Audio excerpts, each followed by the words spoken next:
Hello everyone and welcome to today's IELTS speaking class. My name is Alex and I'll be going through some tips relating to the exam before doing some practice live with students who are preparing for their IELTS exam. So a very warm welcome to all those who are watching the class on Facebook and YouTube. Please do let me know if you are watching the class live. Send me a comment in the chat box. Let me know your name and where you're from. The more people who do get involved in the class today, the more beneficial it will be. So I'm looking forward to seeing as many people getting engaged and doing practice as possible. And I'm also looking forward to seeing as many people watching on YouTube and Facebook as well as possible. So as I say, a warm welcome to all of you. I'm looking forward to seeing how many people from different parts of the world are getting involved.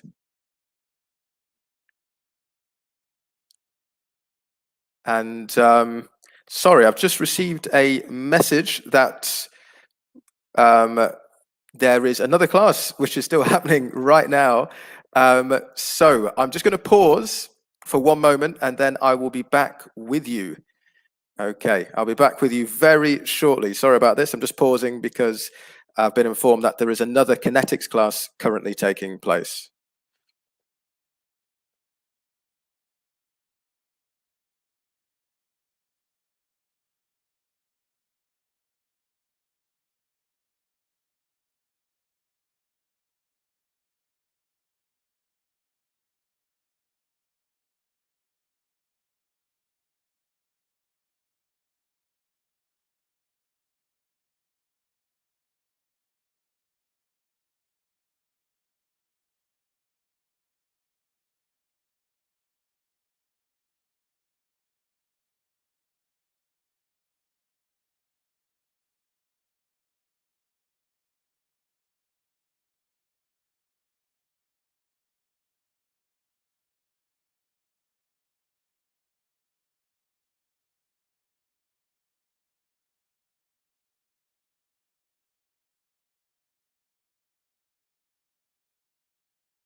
Okay, hello everyone. Apologies for the interruption before, but we are now up and running. So a warm welcome again to all those who are watching on Facebook and YouTube. And also a big welcome to those who are in the class, ready to do some IELTS speaking practice. I will get as many people involved as possible today so that we can practice our skills and get feedback on your speaking. So I can see that we've been joined in the class by Abby. Hello to you, Abby. Mohammed has joined us as well on Facebook. Hello, Mohammed. Abby is watching us from Saudi Arabia. So hello to you. And Tilda is watching us from Facebook as well. Hello to you, Tilda. We've also been joined in the class by Alice, Jeremiah, Jonah, and Golden. So I look forward to doing some speaking practice with these students. So who else is going to be joining us today? I can see Jesnin has joined us on Facebook. Hello, Jesnin. Isa as well is watching on YouTube from the Philippines. So, welcome to you, Isa. Who else will be joining us? I look forward to seeing. Okay, so as people are joining us in the class, and as we're getting warmed up here, let me make you aware of the opportunity that exists for those who are watching us to join us more directly.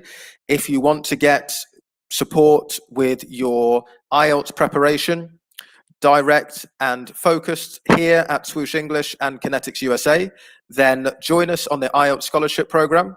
You can sign up today in order to get all the extra support to help you achieve your dreams of living and working in the USA. And if you sign up today, you could get all of this support for free. So just click on the link in the chat box, which I'll be sharing now, and click on the option Staff Nurse if you would like to find out more information about this fantastic opportunity. So I can see that we're being joined by some more students as well. We've got Babu, who is joining us from India. Welcome to you, Babu. Aji is watching us in Kuwait as well. So a welcome to you, Aji. It's always wonderful to see people joining us from different countries around the world. We have a very global, international vibe here, which is great to see. Okay, so Jesse's joined us in the class. Hello to you, Jesse. Look forward to doing some practice with you coming up. So a little bit of a story here. There was a student who's been studying with us for quite a period of time, who did the IELTS exam on 5 separate occasions and was unable to pass it.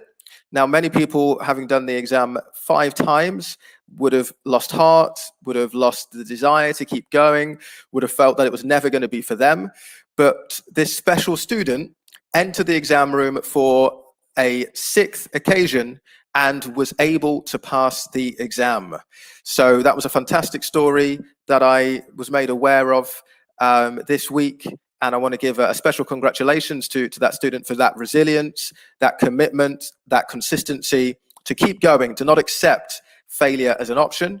And ultimately, it doesn't matter if you don't pass the first 5 times, if you're able to pass eventually. That's the key, to keep on going. So if you're facing adversity, if you're facing difficulty, if you're thinking, this is something which is too difficult for me to achieve, remember that you will get there if you keep on trying, and you'll only fail if it's the last time that you try. So that's a great story that I heard there, and it just goes to show how dedicated and how committed you guys are. So yeah, big congratulations, and I look forward to hearing more stories of you passing as we move forward. Okay, so let's look at an element of the exam today.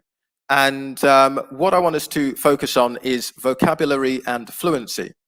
So one of the challenges that can occur in the speaking test is that you are talking about a topic and then suddenly you forget a word that you need in order to express the idea that you had in your head. So let's have a look at an example of this. The examiner here asked the question, can you describe the place where you live? So the candidate gives a response. Sure, I live in a pretty big house, which has 4 bedrooms and a garden. In the garden, there is, there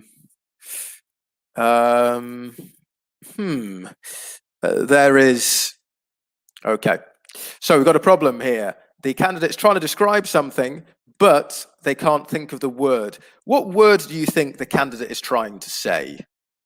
What do you reckon? Looking at the context, what would you surmise, what would you guess the candidate is trying to express here? We're joined by Weng, by the way, from the UAE. Hello to you, Weng. And Anita is watching from Muscat as well. Hello to you, Anita. Okay, so what do you think? Any suggestions in terms of what you think the candidate is trying to say? What word is the candidate trying to think of, do you think, as he or she searches for that missing word? Okay, so no ideas, guys? We're not sure. Let's see, we've got some suggestions. So Jesse, lots of trees and beautiful plants, possibly. That could be it, couldn't it? Gerald, something good in the garden like vegetables. Yeah, okay, absolutely. So clearly the candidate is trying to search for a specific word to describe something in the garden. Jesnin says a fountain. It could be a fountain. Tilda, flowers. Yeah, it could be. KL also says, yeah, a wide variety of flowers. Yeah, so there's a specific word, isn't there, that for whatever reason the candidate cannot remember. And it relates to an object in the garden. So it could be what you suggested. It could be flowers. It could be a fountain. I've got here some other suggestions, a pond, a shed, something in the garden. The question I have for you now is, what should the candidate do next? So 4 options. Do you think the candidate should describe the word before continuing answering the question? So the candidate doesn't know exactly what the word is, but they could describe it. Do you think, so that's option A. Option B, do you think the candidate should say the word in his or her native language and then move on? So say the candidate knows what the word is in their native language, just say that word and then move on to the next idea. Or do you think the candidate should just forget the idea and move on to describe something else? Or finally, do you think the candidate should continue hesitating until he or she can think of the word that he or she is looking for? What do you think? What is the best option for the candidate in this situation? Okay, so Jesnin and Gerald think option A is the best. Jeremiah and Jesse also would go with option A. What do we think? Any other suggestions in terms of which option would be best? Anyone think any of the other options would be better? Tilda also thinks describing the word is the best option. Jesse thinks C could be a possibility as well. And KL and Abby are going for A. As is, NG is going for A as well. So most people are saying A, and that is a good choice. A would be the best way forward. So by describing the word, what you're doing is you're showing your ability to express yourselves effectively, even if you cannot think of the specific word that you wanted to use. Looking at some of the other options, if the candidate continues hesitating, which was the case in option D, then they will lose marks for fluency. If they forget the idea and move on, which was option C, then they could risk losing marks for coherence. You start an idea, then you just abandon it and move on to another idea, then it can be the case that your speaking starts to lack coherence. If you go for B and start speaking your native language, then you could lose marks both for vocabulary and coherence, because you're assuming the examiner can speak your native language. Of course, this is a test of English, so you should not assume that. And so obviously that would be a bad strategy. So good, A would be the best option going forward. So how can we express ourselves indirectly? What sort of expressions can we use to achieve this? Here are some suggestions. So we could use it's a kind of or type of, it's a place where, it looks a bit like, it's used for, it's something you use when. So these are all ways of introducing a word that perhaps we can't remember. So we try to describe it. We try to express ourselves indirectly. Which of these expressions do you think could help the candidate talking about the object in his garden? What do you think? Which might be a good expression to use? Or maybe you have another expression that you could use in order to help to express yourself indirectly. Let me know if you have any suggestions on that.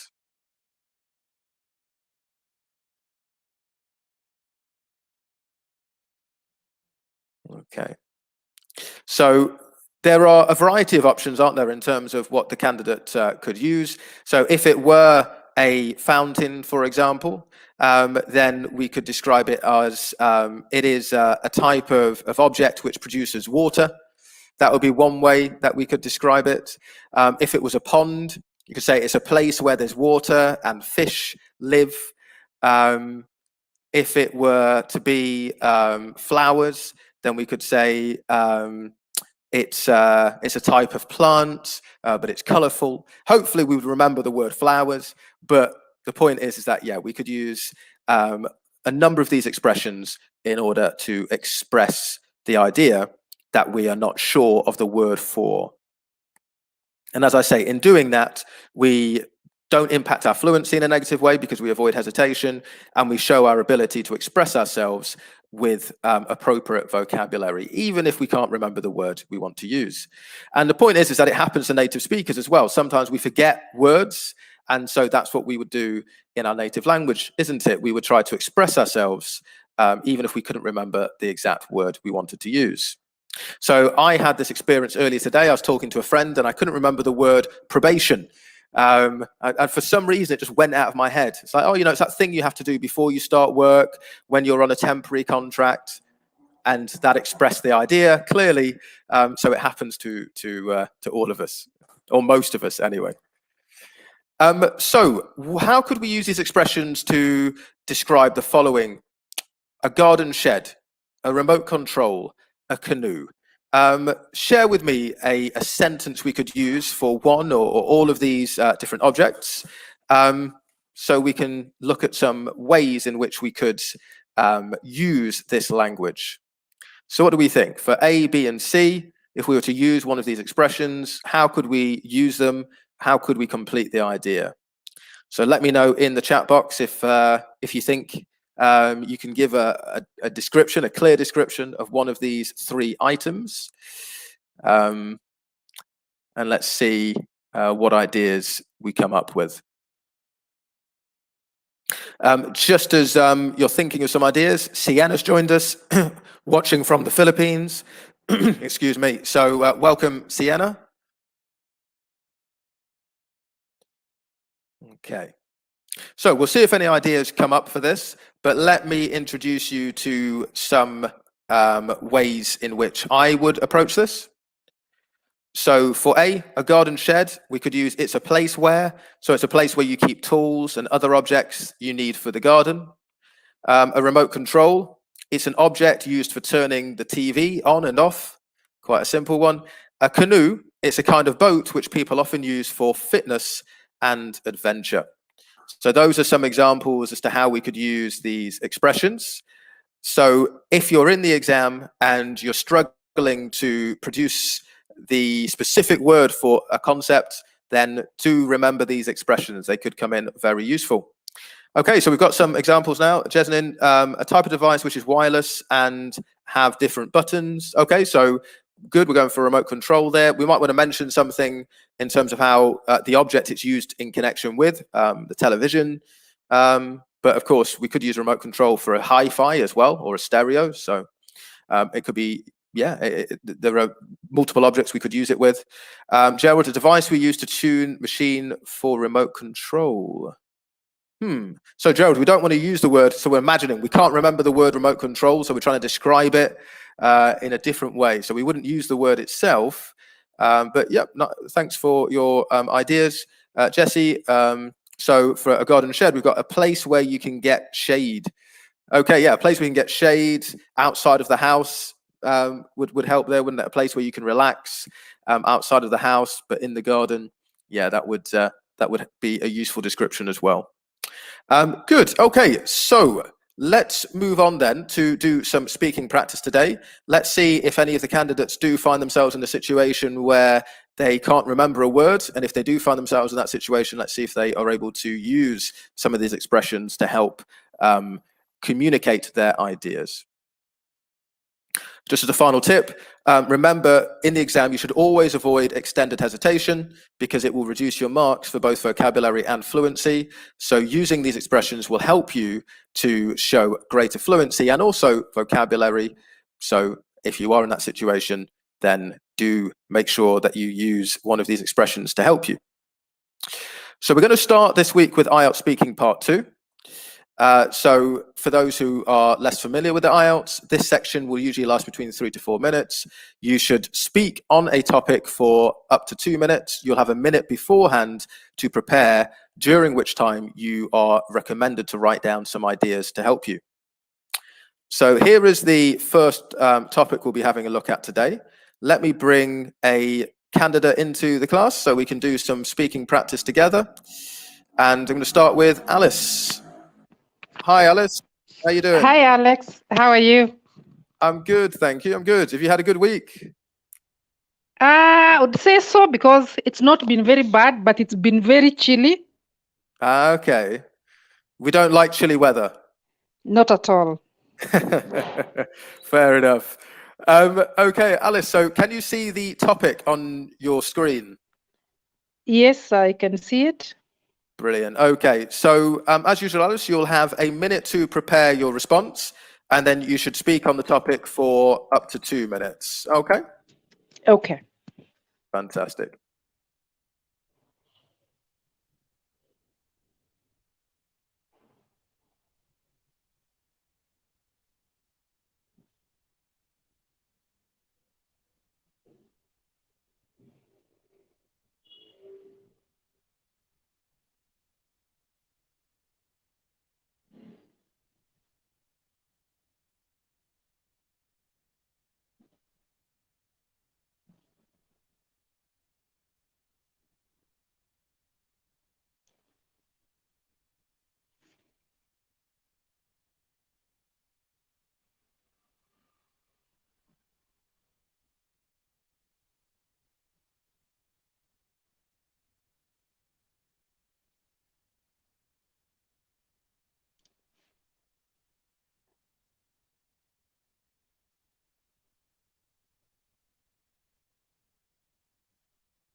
Okay, Alice, are you ready to begin?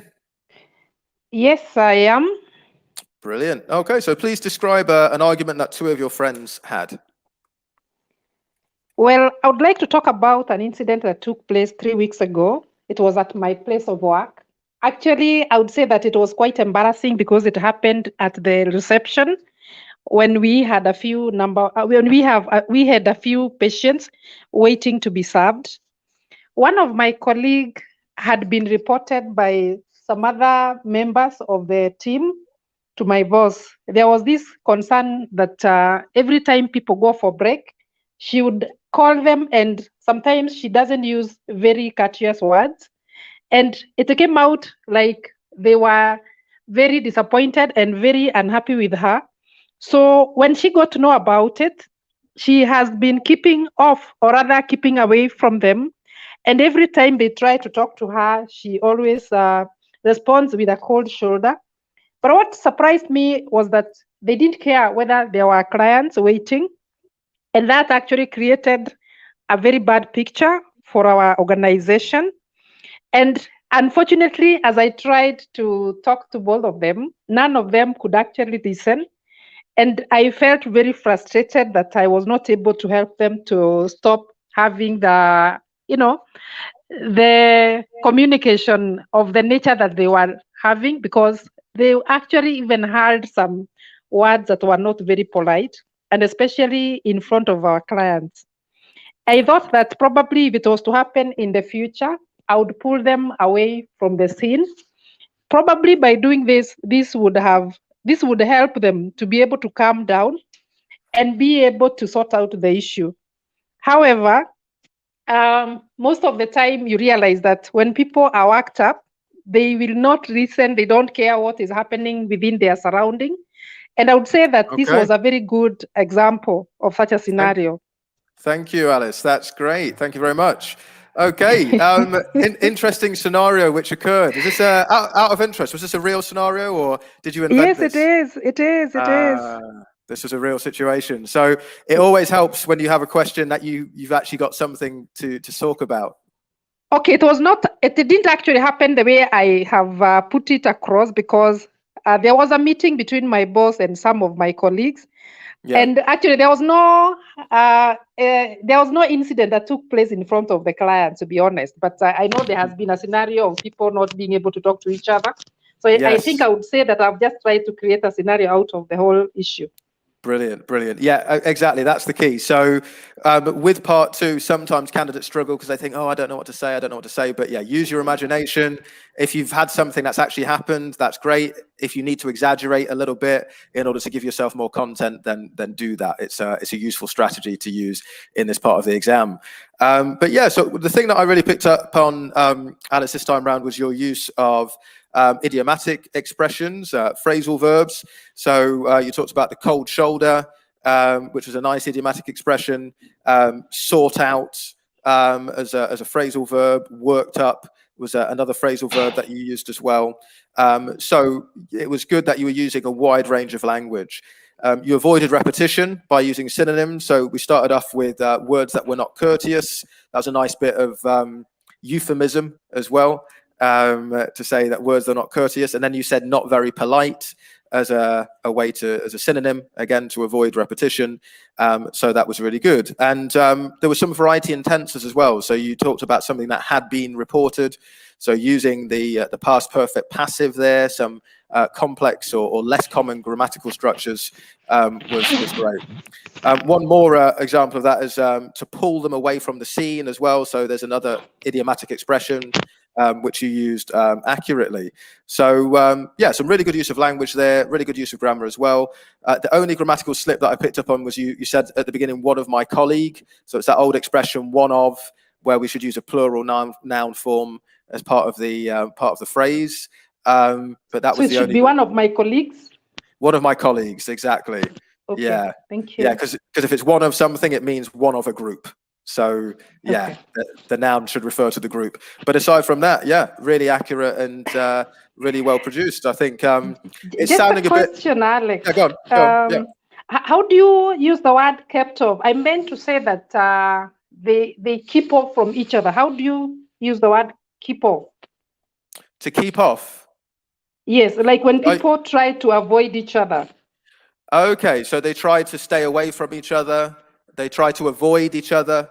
Yes, can you use the word kept off?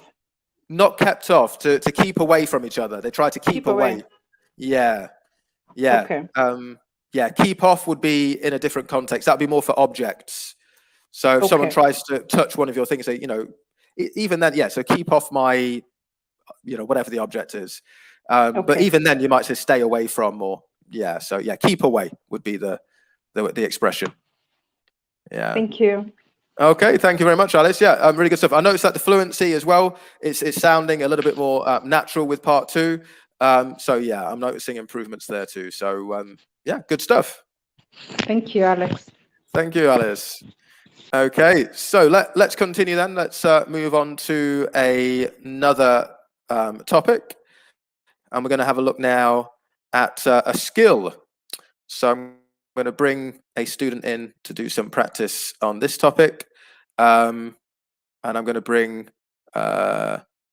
NG into the class. So let me bring NG in. Hello, NG. Are you there?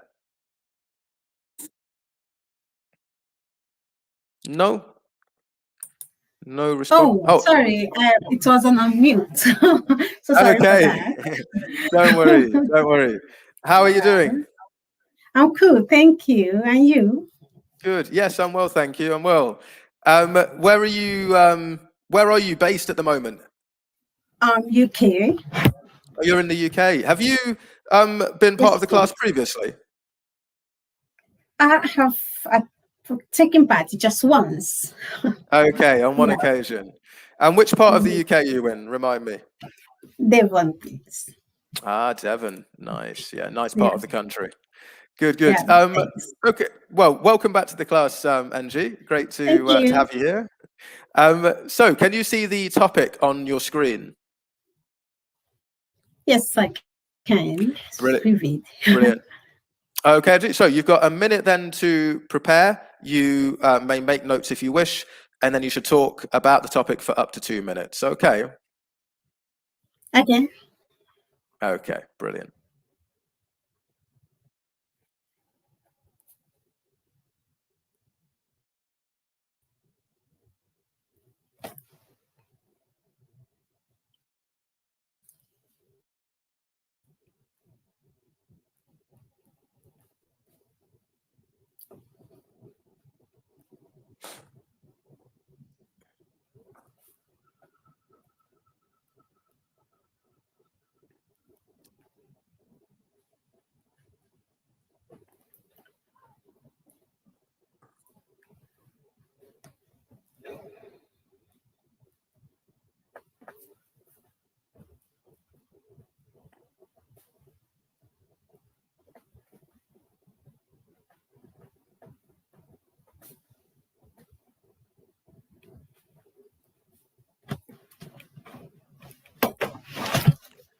Okay, are you ready to begin?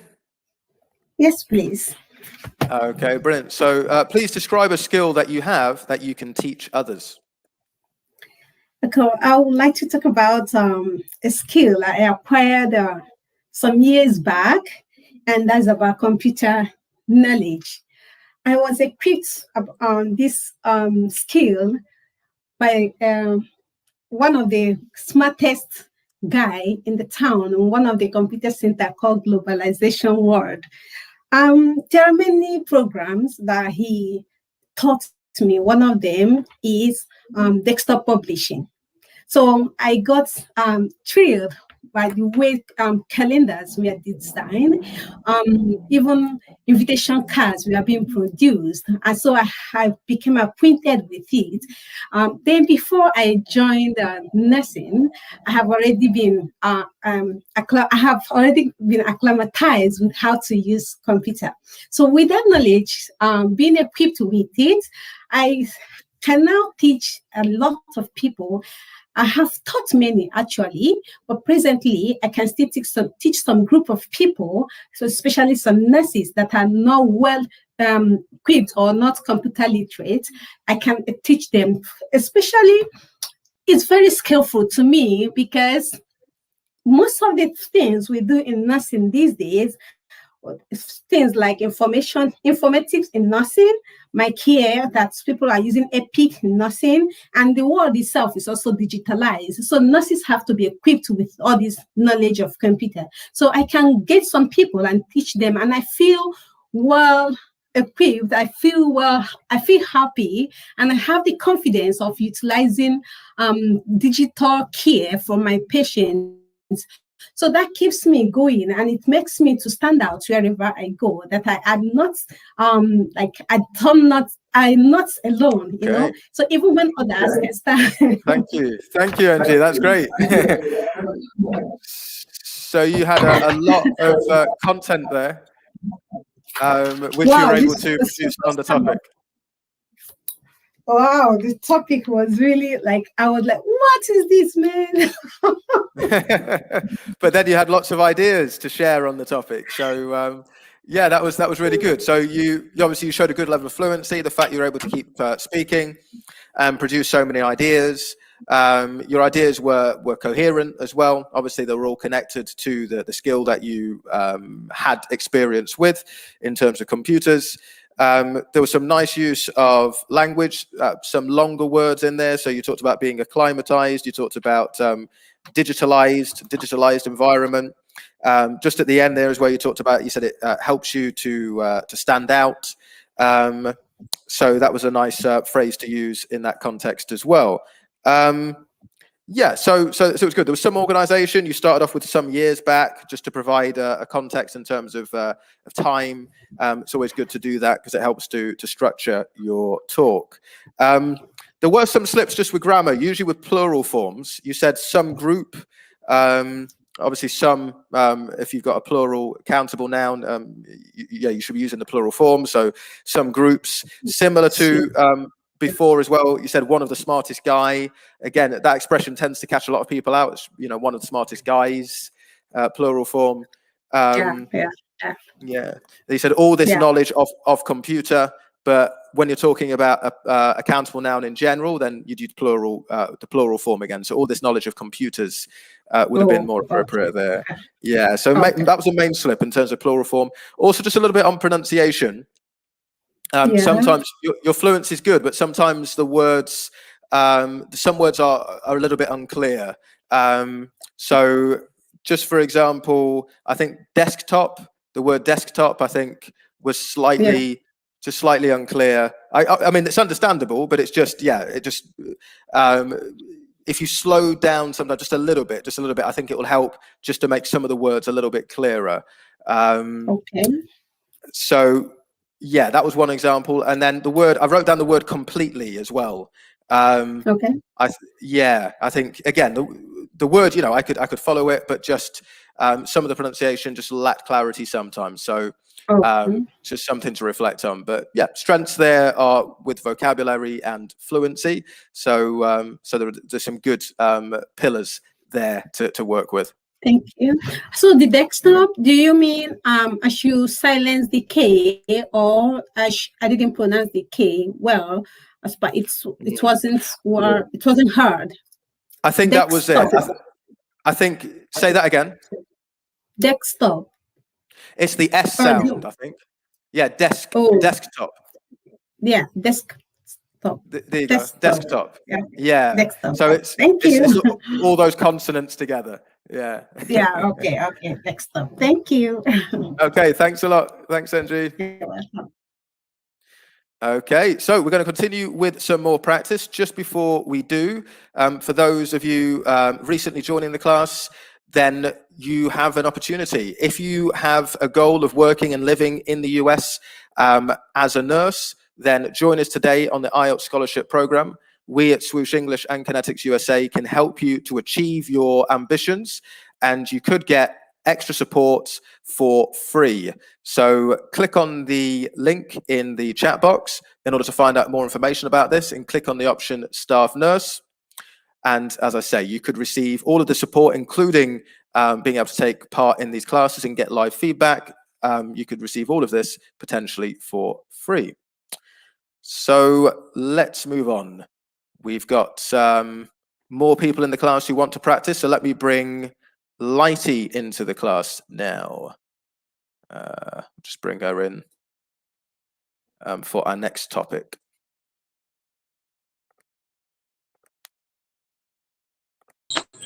Hi there, Lighty.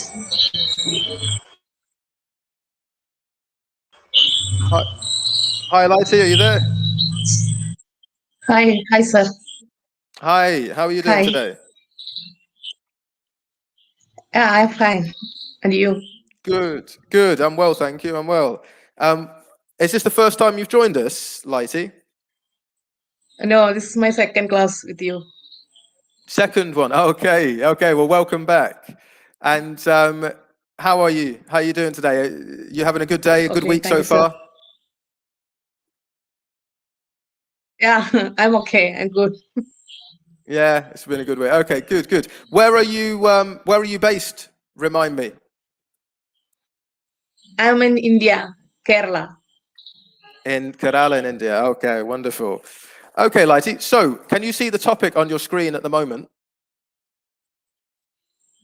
Okay. Yeah. Good. Okay, so you've got a minute then to prepare your ideas on this topic, and then you should speak about it for up to 2 minutes. Okay.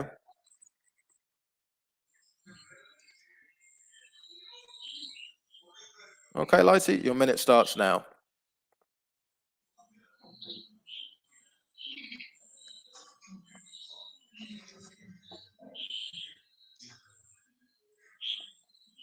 Hello. Hello. Okay.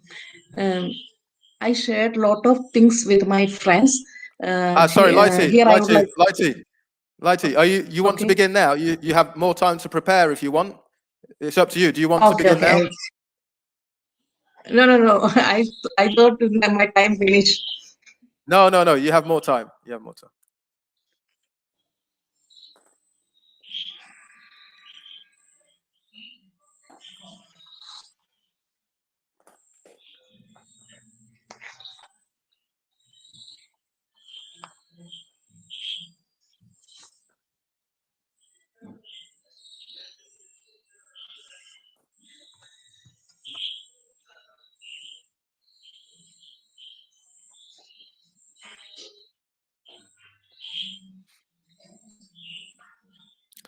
Okay, Lighty, are you ready to begin?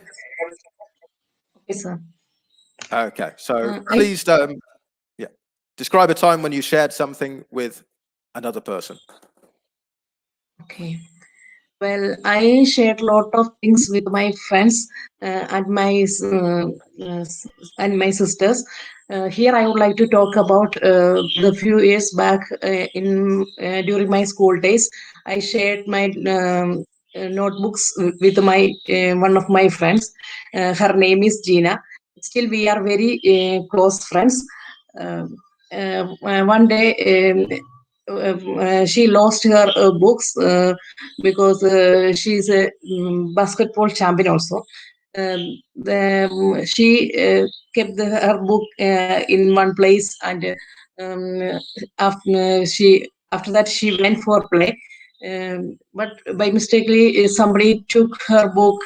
Then she don't know who took.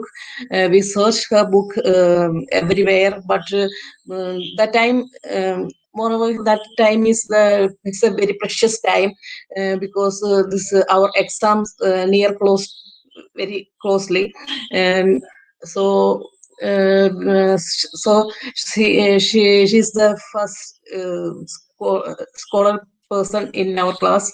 That time she felt very difficult, and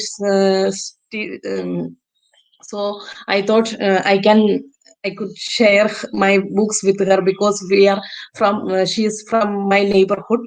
I shared my books that we shared all the topics learned together. Then both of us scored good marks. Then she felt very happy, and she and her family members thanks Okay, me a lot. Thank you very much, Lighty. That's great. Okay, thank you, so sir. good.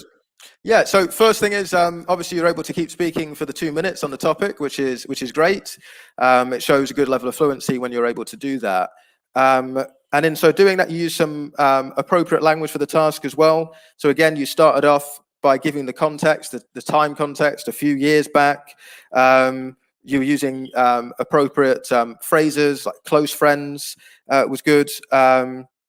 You then clearly describes the situation which occurred in terms of losing the notebook.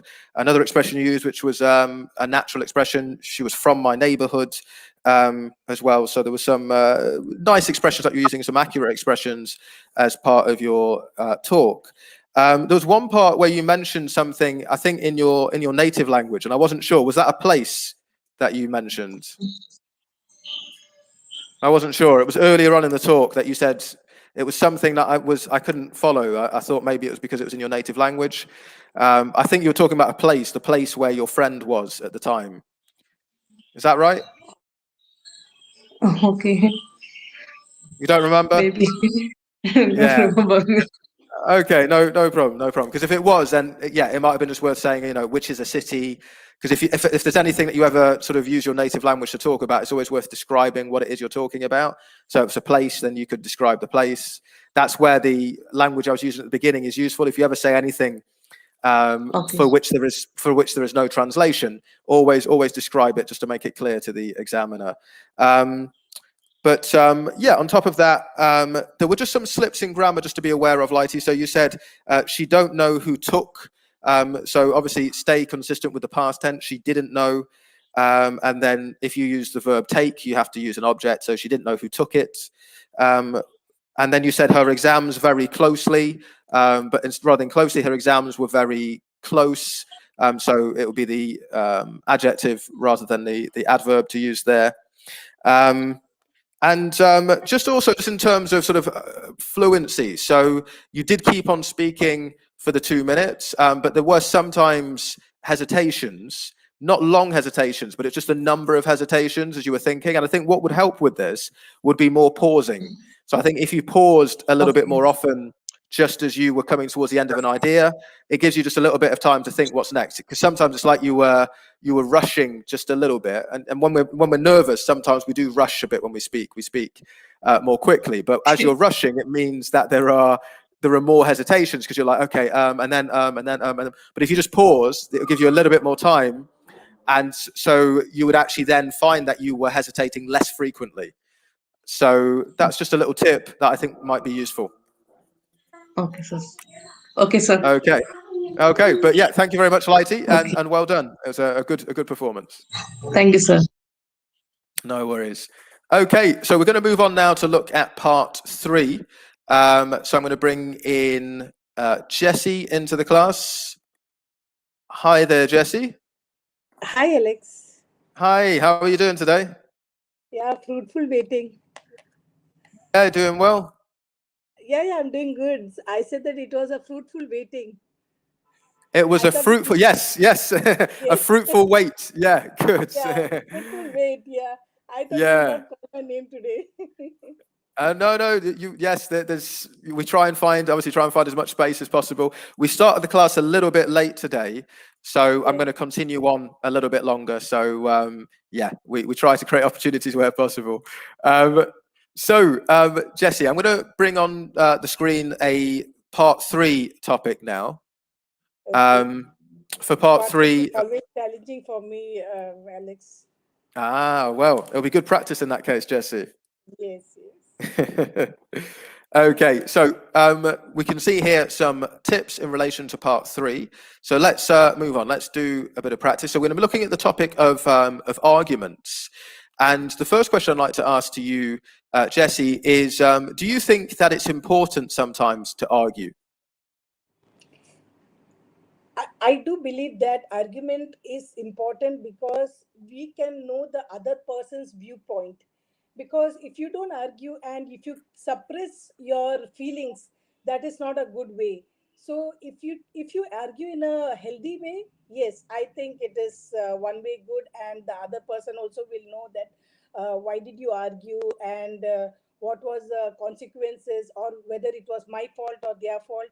So it is better. And I don't say that you have to raise your voice while arguing. In a pleasant way, the tone of your voice should lower when you argue. Okay, and what do you think that people generally argue about? People, they sometimes they don't have any reasons for argument. They flare up at any point of view. I mean to say that if they feel that if they are not comfortable with a particular topic, they argue. If they think that the work is not done appropriate, they argue. So it depends upon which hierarchy you are. If you are a bigger boss, naturally you will argue with your employee. So I don't know whether they need a reason for that, but can be a genuine reason. I'm not saying that there won't be a genuine reason. There can be a genuine reason for argument. Having said that, it's better to argue in a healthy way. And do you think that arguments can improve relationships? I don't think argument can improve a relationship. I can say that it always strains the relationship. I have seen many people, they argue and end up in big fight, conflict. Sometimes it can be physical harassment. So I don't believe in that it can end up in a pleasant way. Yeah. So yeah, I think that argument should never be done, and if it is done also, we should know both the view. It means we have to first discuss before argument. We should discuss and try to understand where is the problem, what is the root cause of the problem, and try to resolve it. And how do you think people can avoid having arguments? See, personally, I believe that any argument starts before you think, you talk. So if you understand that other person, why he argued, whether the fault is in your side, or is it a way that he was trying to explain it and you did not understand, because most of the times what happens is, before understanding anything you keep talking, and there the argument starts. So I have seen in many families also, uh, for silly matters they keep arguing. It makes no sense. So we should understand each other, we should talk. The main thing is communication. The communication part should be a proper way to understand each other, sit down, relax. And I personally think that you should not take any decision when you're arguing. Just let it go and then give time, and then following day if you then discuss the same argument, I think the most of the arguments can be resolved. Okay, thank you very much for that, Jesse. I thought that was fantastic. Yeah, I thought you gave some really good responses there to the questions. Lots of detail, lots of development. Your ideas were coherent, and used some really nice language as well, which anyone who's watching the class, there were some really good examples of natural idiomatic expression. So you use the expression to raise your voice in relation to arguments, suppress your feelings is a really nice expression. Flare up was a nice phrasal verb, idiomatic expression that you used there. There was another example as well. Yeah, to let it go was a nice expression to use. Let it go. You don't have to hold on to something. So some really, really nice expressions that you used. You spoke in a fluent manner. The one thing that I would say is that, again, similarly to with Lighty before, just a little bit more pausing might actually help to make your ideas even clearer. So yeah, so there wasn't any issue with hesitation, but there are just some moments you do say a lot in a short period, which is a good thing in some ways. But if you just slowed it, if you just had a little bit more pausing just between ideas, I think it will help to make your ideas even more coherent. So yeah, good that you got lots of content, but just some like strategic pausing. So for example, you said at one stage, people argue and sometimes it's not for a genuine reason or sometimes it is. And then you went, having said that, which is a really nice linking expression, but if you'd had a pause before then, there's a little pause, having said that, and then a little pause afterwards, then move on to the next idea. It just kind of helps the listener to process what you're saying a bit more easily. So that would have been good. But yeah, lots of really good stuff in there. Another thing that you used, which was really nice expression, the main thing is, so using some really good expressions in there, the main thing is communication was what you said. You said let it go, which I mentioned, which is a really nice expression. Then you said give time, but give it time would be the expression to use there. And yeah, just a final thing, you said arguments should never be done. Slightly, so we wouldn't really use do as a collocation with argument. I think more naturally, argument should never happen. Yeah, would be slightly better. And actually, I said that was the final point, but there's one other thing. You said arguments happen because before you think, you talk, which was very clear, and I followed your ideas. But just an expression which we use sometimes is that people talk before thinking. Is an expression we might use. Yeah. So your way of expressing it was clear as well, but just that's an alternative. Yeah, people talk before thinking as an alternative expression. Thank you so much for the feedback, Alex. You're very welcome, Jesse. Helped me a lot. Yeah. Thank you. Good. Oh, good. Well, best of luck moving forwards. Do you know when you're going to do the IELTS? Have you got any ideas? Not yet. I don't know when to take because my reading is a challenge. So I'm working on my reading now. Still working on your reading. Okay. Well, that's the thing. The important thing is to be realistic and take it step by step. But yeah, you did really well, Jesse. So sounds to me like you're making good progress. Thank you so much, Alex. Yeah, thank you. Okay. No worries. Okay. So I'm going to bring Jess into the class now. Hi there, Jess. Hi, Alex. Hi. How are you doing? I'm doing well. I really like how Miss Alice and and Miss Jessie talk, they really improve a lot. And here I am still stuck in the same spot. Don't say that. Don't say that. We've not even practiced yet, Jess, and already you're being negative. I don't Let's know. see I'm how we do. having a chicken fit when you ask me some question, but whenever I'm trying to speak together with my sister, it comes out spontaneously. I don't know when it comes to the actual practice. Okay, well, this is it, because there's a little bit more pressure because it's live, but the more you do it, the more that you get used to it. So it's good to have you back doing some practice. Okay, thank you. And also as well, like, so you're saying, yeah, we've had some really good practice today, some really good candidates. So I hope you're like noting down little words, little expressions that you've heard some of the others, the other students use, because yeah, you can use them as well, and it can help moving forwards. Yes, yes. Actually, I'm getting some ideas from the questions that you were throwing at them. And Good. then whenever there's a questions for me, I Yeah. cannot answer properly. I don't know why. Just take a deep breath. Just take a deep breath, Jess. Okay. Take a deep breath, relax, and just go with the flow. Okay. I'll give it a try. Good, good. Okay, Jess. So we're going to look at the topic of skills again. This time in the context of speaking part 3. In your experience, Jess, what kinds of skills do people take a long time to learn? In my experience, actually, I really had a hard time learning analytical skills, especially when it comes to Rubik's Cube. One time, my sister taught me rather, how to fix the Rubik's Cube.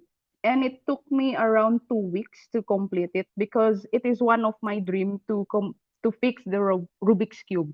And fortunately, I was able to do that with the help of my sister, but it took a long time for me to complete it. In your opinion, what qualities should an ideal professional have? I think there's a lot of quality that ideal professionals have. But for me, the one that stands out the most is the respect and also confidence. When you have these two qualities, you can bring a lot of people into your side, and also you can also teach them, and they will also follow your footsteps. Which qualities do you think are most important in your profession? I think as a nurse, you need to have patience. We always deal with, aggressive patients and demanding physicians. So, in our goal is to give quality care to our patients the most. So you need to be patient at all time, in order for them to have a good outcome. What do you think are most important, academic skills or practical skills? I think that two skills comes together. To be a efficient professionals, you need to have those two qualities. Because if you don't have analytical skills, it's quite hard to follow through the rules and regulations. And also you also have to have a good attitude in order for you to blend with the people. And what do you think is the best age for children to learn important practical skills?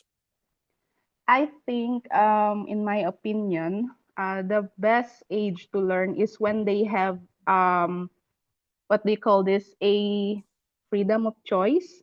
It is when you can introduce some skills to them. If example they are interested in that particular skill, you can teach them, then you will guide them throughout it, and then when they will learn it, then you need also to reintroduce another practical skills because it is helpful for them when they will grow old. Okay, thank you very much, Jess. You did a really good job. How do you feel? I feel nervous. My hands and feet are quite cold. You did well though, right? You feel like you did a good job? I think so. Yeah, absolutely, absolutely, you did, absolutely, you did. So yeah, so you should feel more confident because yeah, you gave some really good responses there. And the first thing I'm going to pick up on are some of the strategies that you were using very effectively. So self-correction, you recognized when you made a mistake in the tenses with teach, and you corrected yourself to taught, which is a really useful skill. And also you gave yourself a bit of time. So at one stage you were trying to think of a specific word and you said, what do you call this? And then you gave yourself enough time so that you could think about what you wanted to say and then express your idea. So those sorts of strategies in the speaking exam are really useful. And the way that you used them was particularly effective. So that was great. Your ideas were clearly expressed as well. There was some nice use of expressions at times. You talked about equality, I think it was, when you were saying the one that stands out the most to stand out was a nice expression to use there. Also, you were talking about use some good expressions in terms of like rules and regulations. And yeah, and just generally the structure was good. So when I asked you about, in your profession, important qualities, as a nurse, you need to have patience, quality care. Obviously, you'd have got that from your profession, but you were using these expressions and you're making use of your knowledge in the best possible way. So I think you've got some really good strategies there, which was good to hear. Just some points. So at one stage you said, when should children learn important skills? You said when they have freedom of choice. I think maybe a slightly clearer way to express that from what you were saying, the idea I got was when they become more independent. Yes, I think was exactly what you were going for there. Yeah. So yes, the idea was there. But yeah, I think, that would have just made it slightly clearer. And also at one point you said, talked about bringing people into your side, but bringing people on side is the expression. Yeah, to bring people on side. Yeah. You can also talk about getting people on your side. Okay. But yeah, on side or on your side would be the expression there. And just a slight one. So when you talked about, follow, you said to follow to the rules and regulations. So just follow without the preposition to in that case would be correct there. But yeah, but there weren't many slips, there weren't many errors in general. You expressed yourself really clearly, good level of fluency as well. Your ideas were very intelligible and well structured. So really good performance, Jess. You should have more confidence. Okay. I will try. Good. Okay, take care, Jess. Thank you. Thank you. Okay, so thank you to all those who've participated in today's class. For those who have been watching live on Facebook and YouTube, and also for those who have been involved in direct practice as well. It is the participation of yourselves that makes this class really useful. You've heard students coming into the class saying that they've really learnt from those who've been doing the speaking practice, and that's the idea, is that you can really pick up on some of the ways in which the candidates are using strategies, the things that they've learnt, and the way they can apply those things within the context of the exam and within the context of the practice we do today. So if you also would like to be involved in doing practice in classes like this and to get extra support here at Swoosh English and Kinetics, then join us on the scholarship program, where you could receive all of this support potentially for free. All you have to do is click on the link, which I'll be sharing in just a moment, and click on the option Staff Nurse if you want to find out more about this opportunity, and you could achieve your dreams of living and working as a nurse in the United States of America. So thank you once again for all those who have joined the class today. I look forward to doing more practice next week. Until then, take care.